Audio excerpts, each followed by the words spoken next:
அது மட்டுமல்ல 100 நாள் வேலை திட்டத்தில் பணிபுரிகின்ற ஊழியர்களுக்கு சம்பளம் உயர்த்தப்படும் என்று திரு ஸ்டாலின் அவர்கள் தேர்தல் அறிக்கையிலே குறிப்பிட்டார்கள்.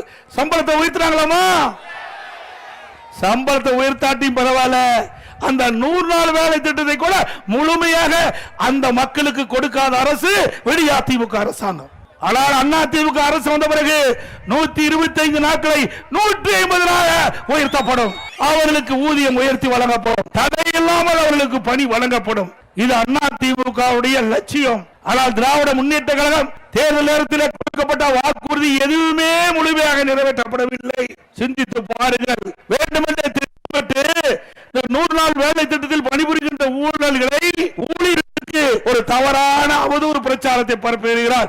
100 நாள் வேலை திட்டம் ரத்து செய்வதாக ஒரு பச்சை பொய்யை சொல்லுகின்ற முதலமைச்சர், இன்றைய முதலமைச்சர், அவருடைய கூட்டணி கட்சியை சேர்ந்த தலைவர்கள் நிச்சயமாக 100% உறுதியாக சொல்கின்றோம். 100 நாள் வேலை திட்டத்தை 125 நாட்களாக இன்றைக்கு மத்திய அரசு உயர்த்திருக்கிறது. அது மட்டுமல்ல, அதோடு மேலும் நாங்கள் கோரிக்கை வைத்து அழுத்தம் கொடுத்து 125 நாட்கள் 150 நாளாக உயர்த்துவதற்கு உண்டான நடவடிக்கை அதிமுக கட்சி எடுக்கும். அதிமுக ஆட்சி அமைந்தவுடன் இதை நிறைவேற்றப்படும்.